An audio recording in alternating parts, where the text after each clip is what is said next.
আরজিকর কাণ্ডে অন্যান্য রাজনৈতিক দলের মতো পথে নেমেছে বামেরাও। আর এই ঘটনার পরপরই পুলিশি ঘেরাটোপ এড়িয়ে হাসপাতালে পৌঁছে গিয়েছিলেন বাম নেত্রী মীনাক্ষী মুখোপাধ্যায়। 9 আগস্ট শুক্রবার যেদিন অভয়ার দেহ উদ্ধার হয়, সেদিন রাতে ময়নাতদন্তের পর তার দেহ হাসপাতাল থেকে বের করে তড়িঘড়ি শেষকৃত্য সম্পন্নের জন্য উদ্যোগী হয় পুলিশ।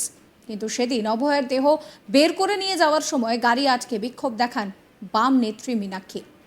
প্রশ্ন তোলেন যে কিভাবে হাসপাতালে খুন হলো সেই হাসপাতালই ময়নাতদন্তের রিপোর্ট তৈরি করবে। এই প্রশ্ন তুলে পুলিশের গাড়ির সামনে পথ আটকে বিক্ষোভ দেখান বাম নেত্রী মীনাক্ষী মুখোপাধ্যায়।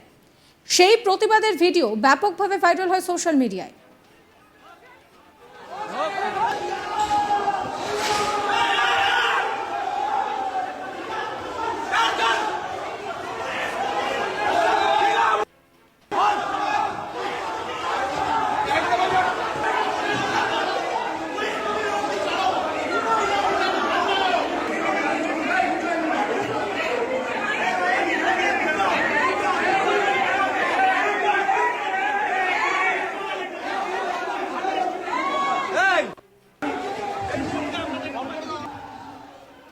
যে ভিডিও আপনারা দেখলেন, এই ভিডিও সোশ্যাল মিডিয়ায় ভাইরাল। সেই ভিডিওর একটি অংশ নিজের সোশ্যাল মিডিয়ায় শেয়ার করেছেন বিজেপি নেত্রী রূপা গাঙ্গুলি।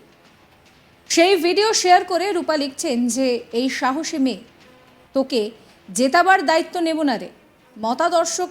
মতাদর্শের ফারাক রয়েছে অনেক, কিন্তু ভালোবাসবো তোকে তোর সাহসের জন্য।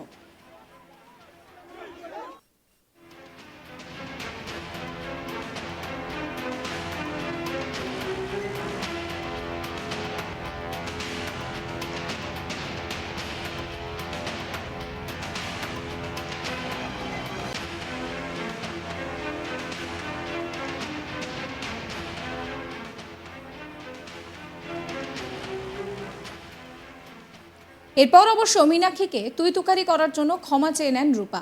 তিনি জানান যে তার মেয়ের বয়স আর মীনাক্ষীর বয়স প্রায় সমান, তাই তুমি বা আপনি নয়, সরাসরি তুই বললেন। রূপা জানান যে এটা ব্যক্তি রূপার মনের কথা, এটা বিজেপি নেত্রী রূপা গঙ্গোপাধ্যায়ের কথা নয়।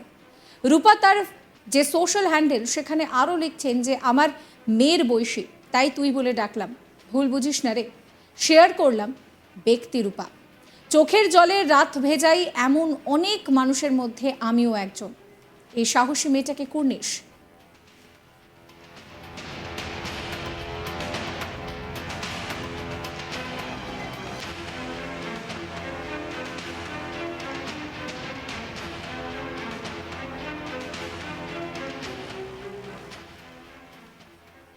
রাজনৈতিক মহলের মতে আরজিকরের ঘটনার আক্ষরিক অর্থে মিলিয়ে দিল বাম আর রামকে। যদিও রাজ্যের শাসক দলের তরফে বিজেপি ও বামেদের ঘনিষ্ঠতার অভিযোগ দীর্ঘদিনের, যদিও রূপা প্রথমেই স্পষ্ট করে দিয়েছেন যে তিনি এটা বিজেপি নেত্রী হিসেবে বলছেন না, রাজনৈতিক বাধ্যবাধকতা রয়েছে।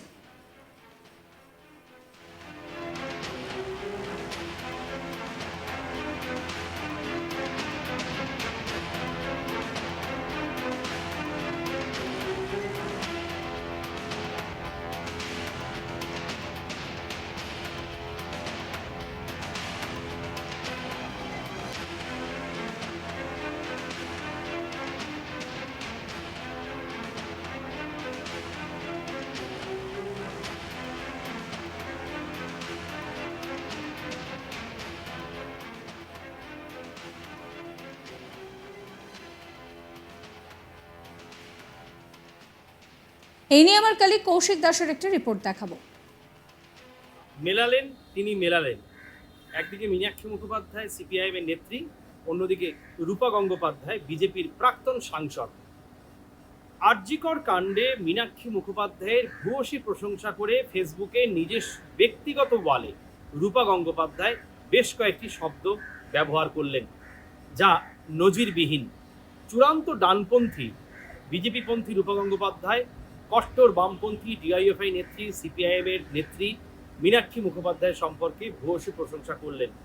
সেখানে মীনাক্ষী মুখোপাধ্যায়কে তিনি জানিয়েছেন তার মেয়ের বয়সী, তাই তাকে তুই বলে সম্বোধন করছেন এবং সাহসিনী নারী হিসেবে মীনাক্ষী মুখোপাধ্যায়ের নাম উল্লেখ করেছেন তার ব্যক্তিগত ফেসবুক প্রোফাইলে। ব্যক্তিগত ফেসবুক ওয়ালে। এবং পাশাপাশি তিনি এই আরজি করের ঘটনার তীব্র নিন্দা করে জানিয়েছেন যে মীনাক্ষী মুখোপাধ্যায়কে হয়তো তিনি জেতাতে পারবেন না নির্বাচনে, কিন্তু তার এই অনবদ্য যে উদ্যোগ, সেই উদ্যোগের ভূয়সী প্রশংসা তিনি করছেন। প্রকাশ্যে একদম কয়েক ঘন্টা আগে রূপা গঙ্গোপাধ্যায়ের ব্যক্তিগত যে ফেসবুক ওয়াল রয়েছে সেটা খুললেই আমাদের প্রত্যেকেই আমরা দেখতে পাবো সেখানে মীনাক্ষী মুখোপাধ্যায়ের যেভাবে সেই নির্যাতিতার দেহ আটকে দিয়েছিল আরজিকর হাসপাতালে বেরোনোর সময়, সেই ভিডিওটিকে তিনি তার ব্যক্তিগত ফেসবুক ওয়ালে শেয়ার করেছেন, করে জানিয়েছেন মীনাক্ষী মুখোপাধ্যায় একজন সাহসী নারী। সেই সাহসী নারী রূপা গঙ্গোপাধ্যায়ের সন্তান সম, তাই তাকে তুই সম্বোধন করেছেন গোটা লেখাটিতে। খুব বেশি লাইন তিনি ব্যবহার করেননি, 4-5টি লাইন লিখেছেন, কিন্তু যে কোনো রাজনৈতিক সমালোচক বা বিদ্বজ্জন বা ওয়াকিবহল মহল যারা এগুলো নিয়ে চর্চা করেন তারা মনেই করবেন যে রূপা গঙ্গোপাধ্যায় প্রশংসা করলেন কেন মীনাক্ষী মুখোপাধ্যায়। যদিও গোটা রাজ্য জুড়ে গত বেশ কয়েকদিন ধরে, অর্থাৎ এক পক্ষকাল কেটে গিয়েছে, তারপরেও নির্যাতিতার পরিবার তারা সুবিচার পায়নি। অন্যদিকে এখনো পর্যন্ত কেন্দ্রীয় গোয়েন্দা সংস্থার একের পর এক তদন্তের পরেও কাউকে দোষী সাব্যস্ত সেভাবে করা হয়নি। সব বিষয়টি নিয়ে কিন্তু রাজ্য রাজনীতি সরগরম। এই অবস্থায় বিজেপির নেত্রী এবং প্রাক্তন রাজ্যসভার সাংসদ তিনি যেভাবে মীনাক্ষী মুখোপাধ্যায়ের ভূয়সী প্রশংসা করলেন তা নিয়ে কিন্তু ইতিমধ্যেই রাজনৈতিক মহলে একটা শোরগোল শুরু হয়েছে।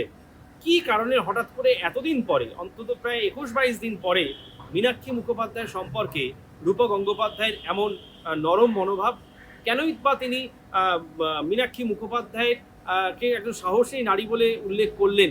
তাহলে কি তার দলে বা বিজেপির সেরকম কোনো নেত্রী নেই যারা মীনাক্ষী মুখোপাধ্যায়ের মতো মুভমেন্ট বা আন্দোলন করতে পারে? সব মিলিয়ে কিন্তু একটা জোর জল্পনা তৈরি হয়েছে বাম শিবিরে, অন্যদিকে বিজেপির শিবিরেও। পরবর্তী কোনো রকম পোস্ট বা ব্যক্তিগত ওয়ালে বিজেপির নেত্রী রূপা গঙ্গোপাধ্যায় তিনি পোস্ট করেন কিনা সেদিকেও নজর রয়েছে রাজ্যবাসীর এবং আপামর রাজনৈতিক মহলের। কি কারণে রূপা গঙ্গোপাধ্যায় তিনি মীনাক্ষী মুখোপাধ্যায় সম্পর্কে এমন নরম মনোভাব এবং রাজনৈতিক সম্পূর্ণ বিপরীত মেরুর নেত্রী হওয়া সত্ত্বেও দরাজ প্রশংসা করছেন, তা কিন্তু একটা অবকাশ রাখে কৌতূহলে।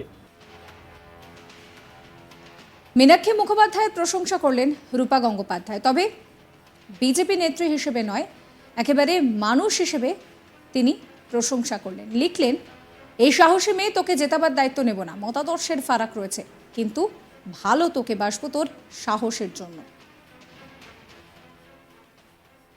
সাবস্ক্রাইব করবেন আজ তাক বাংলার ইউটিউব চ্যানেলকে, ফলো করবেন হোয়াটসঅ্যাপ চ্যানেলও।